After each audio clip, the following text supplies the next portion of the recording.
हम भगवान कृष्ण के बारे में बहुत कुछ जानते हैं, हम श्री राम के बारे में बहुत कुछ जानते हैं, हम महादेव के बारे में बहुत कुछ जानते हैं। छोड़ो तो ईश्वर की, अगर नेतृत्व की बात करें तो हम गांधी जी के बारे में जानते हैं, नेहरू जी के बारे में जानते हैं, नेताजी सुभाष के बारे में जानते हैं, लेकिन हमारे अग्रकुल के वंशज हम बैठे हुए हैं, कितने लोग अग्रसेन महाराज के बारे में जानते हैं? अपने मन से मुझे बता देना। क्या हमारी आगे आने वाली पीढ़ी को पता होगा कौन थी ये दाढ़ी वाले बाबा? घरों में प्रतिमाएं नहीं है, हम सब कुछ मानने वाले लोग ये संस्कार अपने बच्चों को नहीं दे सके कि उनको ये पता हो कि हम किस कुल से जन्मे लोग हैं।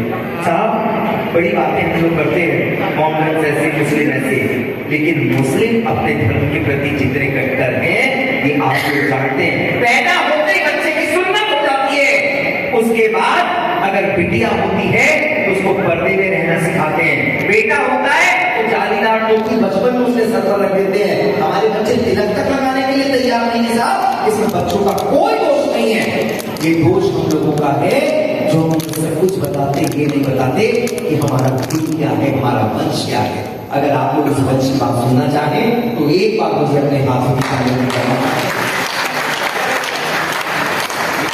ब्रह्मा की नाभ से प्रकटे हुए कौन है? कि ब्रह्मा की नाभ से प्रकटे हुए, विष्णु के है कोने कोने में डटे हुए, भगवान विष्णु के है स्वरूप हम, संस्कारों की है खिली खिली धूप तुम, अग्रसेन के है वंश अग्रदूत हम, अग्रसेन के है वंश अग्रदूत हम, देश के भविष्य वर्तमान भूत हम, देश के भविष्य वर्तमान भूत हम, देश के भविष्य वर्तमान भूत हम, उन्नति के तारों का तुम आसमान ले, उन्नति के तारों का तुम आसमान ले, सिक्का एक ईंट का विधान ले, सिक्का एक ईंट का विधान ले, ब्रह्मा से उदित विष्णु के अंश के, ब्रह्मा से उदित विष्णु के अंश के, अभिमान है हमें है वैश्य वंश के, अभिमान है हमें है वैश्य वंश के। एक और संदेगा उसका फिर से आपके मुंह से बताऊंगा, उतने लोग खाना पीना खा करके आ जाएंगे और हमारी कसम आगे करूंगा। इस सम्मेलन का समापन राम जी के माध्यम से करें। पंक्तियां बेटा सुनना कि निष्ठा से व्यवसाय करते हैं। लोग कहते हैं आजादी के समय में या मुगलों से कोई भी युद्ध हुआ हो या इतिहास में कोई भी युद्ध हुआ हो, क्षत्रिय सबसे आगे रहे और तमाम लोगों की जातियों वाले सबसे आगे रहे। योगेश जी एक बात कहने की हिम्मत करता हूं और आपको सच लगे तब आप लोग बताना कि सौरभ ने अपने कुल की बात सही सही रख दी या नहीं। जिस समय अकबर से युद्ध लेते हुए महाराणा प्रताप थक गए थे, जंगलों की रोटियां खाने के लिए विवश हो गए थे, तब हमारे अग्रकुल के भामाशाह आगे आए थे और अपना सब कुछ न्यौछावर करके महाराणा को शक्ति देने वाले हमारे कुल के साथ। अभी इस सदन में 2-3 सिख बंधु बैठे हुए थे। आप लोग सबसे ज्यादा ऐसे क्षेत्र में हैं जहां पर बहुत सारे सिख मिलते हैं। कोई अगर कहे कि इस देश में केवल सिखों का बलिदान था तो घमंड और गुरूर के साथ, भाई साहब अब व्यवस्था बन गई, बैठ जाओ। घमंड और गुरूर के साथ ये कहना, जिस समय गुरु गोविंद सिंह के 4 बेटों में से 2, एक 5 साल के और एक 9 साल के साहिब जादों को नवाब ने दीवार में चुनवा दिया था। उसके बाद भी वो जीवित बचे तो बाहर दीवार से निकाल करके गला भेद करके 5 साल का बच्चा, 9 साल का बच्चा जो झुके नहीं उनके सामने, उनको उन्होंने कत्ल किया और शव रख दिए गए ऐसे। तो वहां पर सब लोग पहुंचे, आग्रह किया कि इनका अंतिम संस्कार करा दीजिए। उसने मना कर दिया नवाब ने, बोले जिसको करना है आकर के जमीन खरीद ले। लोगों ने पूछा कि कितने पैसे चाहिए? बोले जितनी जमीन तुम्हें खरीदनी हो उतने सोने के सिक्के बिछा देना और ले जाना।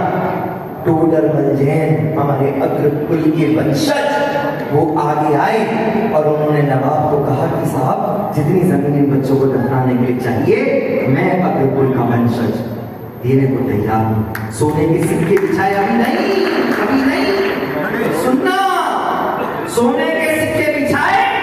नवाब का मन फिर डूब गया, बोला नहीं ऐसे नहीं बिछाने थे, खड़े करके बिछाओ। साहब टूडरमल जैन ने अपना सर्वस्व न्यौछावर करके सब कुछ बेचकर सोने के सिक्कों में तब्दील किया और खड़े हुए सोने के सिक्के बिछाए। आज भी विश्व की सबसे महंगी जमीन हमारे अग्रकुल में दान करी है साहब। उसके बाद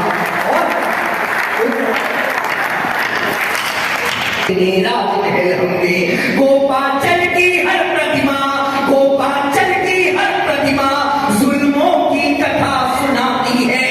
गोपाचल की हर प्रतिमा जुल्मों की कथा सुनाती है। किसने कैसे लूटा हमको चीख चीख दर्शाती है। किसने कैसे लूटा हमको चीख चीख दर्शाती है। पृथ्वीराज ने गौरी को 16 युद्धों में जीता। पृथ्वीराज चौहान सीरियल शो हुआ टेलीविजन पे, मेरे पिताजी अतिरिक्त देश न करवा गए। बोले सौरभ ये जो वो देगा। मैंने कहा क्यों? बोले तुम्हें कंटेंट देगा, तुम देशभक्ति की कविताएं लिखते हो, तुम्हें देखना चाहिए। सर मैंने पहले एपिसोड से विदेशी आखिरी एपिसोड तक देखा। वो पृथ्वीराज चौहान संयोगिता के दुपट्टे से बाहर नहीं निकले। मुझे ये नहीं समझ में आया ये लोग हमें क्या बताना चाहते हैं, क्या दर्शाना चाहते हैं। बाजीराव मस्तानी देखिए, वो बाजीराव जिसने अपने पूरे जीवन में एक भी युद्ध नहीं हारा, आप बताते हैं कि वो एक नर्तकी के प्रेम में मर गया। इतना गंदा, इतना फूहड़ आपका इतिहास होगा, भारत का इतिहास ऐसा नहीं है। मैं विरोध दर्ज करता हूं, मुझे हिम्मत देना ताकि मैं जहां खड़ा हो सकूं वहां पर ये बात मन के साथ कह सकूं। पंक्तियां पढ़ता हूं, सुनना कि पृथ्वीराज ने गौरी को 16 युद्धों में जीता था। अनवरत लड़े 40 युद्ध, वो बाजीराव तो जीता था। उस बाजीराव को मस्तानी के इश्क में मरता दिखा दिया। पृथ्वीराज के शौर्य को प्रेम का पानी भरता दिखा दिया। वो महाराणा जिनके बारे में दिखा सके वो थोड़ा था। एक 40-50 किलोग्राम का आदमी खड़ा किया, बोला ये महाराणा प्रताप है, इन्हें महाराणा प्रताप मान लो। महाराणा प्रताप कौन थे यदि नहीं पता था आपको तो आज भी उदयपुर चले जाओ, महल में उनके वो शस्त्र अस्त्र रखे हुए हैं जिन्हें पहन करके वो शेर युद्ध भूमि को करता था। 80 किलोग्राम का भाला, 150 किलोग्राम के वजन, आप कल्पना नहीं कर सकते कि वो शेर कैसा रहा होगा। आप एक भेड़ को कहते हैं कि शेर मान ले, हिंदुस्तानी मानने वाला नहीं है साहब। मैं विरोध करना चाहता हूं इस बात का। पंक्तियां पहुंच जाए, आज भी कभी और जाना राजस्थान, टापों की आवाज सुनाई देगी रात में, ऐसा लगता है जैसे जगह जगह चेतक घूम रहा हो। आप किसकी तुलना करते हैं? वो महाराणा जिनके बारे में दिखा सके वो थोड़ा था, कि वो महाराणा जिनके बारे में दिखा सके वो थोड़ा था। जिस भाव को छू पाए उससे कहीं ज्यादा उनका घोड़ा।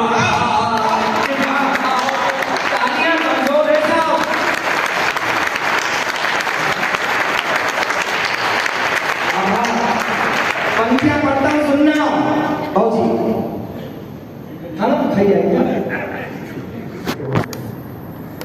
हमको बदलाया जाता है अकबर महान इतिहासों, द ग्रेट अकबर, अकबर महान। पाठ्यक्रम में पढ़ा, सिलेबस में पढ़ा होगा तो हमने बदलाया जाता है अकबर महान इतिहासों में, नहीं मिलता शाहजहां जैसा कोई अभिमान इतिहासों में, प्रतिमान इतिहासों में। प्रेम की सबसे बड़ी कोई प्रतिमूर्ति है तो ताजमहल है।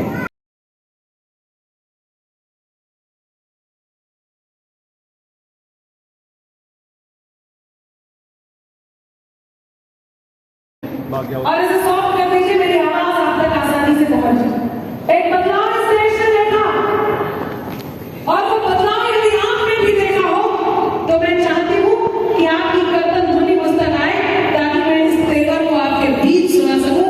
आप लोगों ने पहले भी इसे पसंद किया है, मैं चाहती हूँ इस बात पर आप पहुंचूं। वो देश जहां भगवान श्री राम के प्रमाण मांगे जाते हैं, उनके होने के प्रमाण मांगे जाते हो।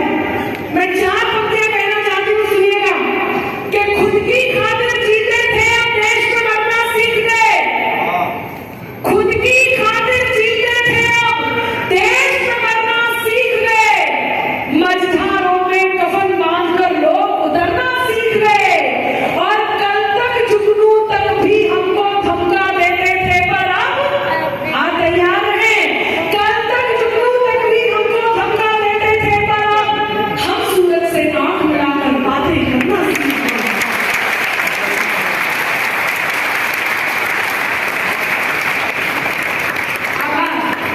बहुत धन्यवाद। इस बात का कि आप केवल कविता रिकॉर्ड कर रहे हैं, मैं प्रणाम पहुंचाऊंगा। हम सूरज से आंख मिलाकर बातें करना सीख गए, भगवान श्री राम के होने के प्रमाण मांगे गए। मैं बहुत प्रबुद्ध श्रोताओं में उपस्थित हूँ और ये बात मैं जानती हूँ। तब एक बात कहती हूँ, कहते हैं आप जैसे कर्म करेंगे वैसा फल आपको भुगतना होगा। जैसे कर्म किए गए वैसे फल भुगते गए, और वो कर्म और वो फल क्या है मैं आप तक पहुंचाती हूँ। सुनिएगा कि त्राही तुम पर टूट न जाए, प्राण समय ने मांग लिया। सुनना, एक भी पंक्ति स्लिप हुई तो पूरी बात स्लिप हो जाएगी, इसलिए आपका सुनना आवश्यक है कि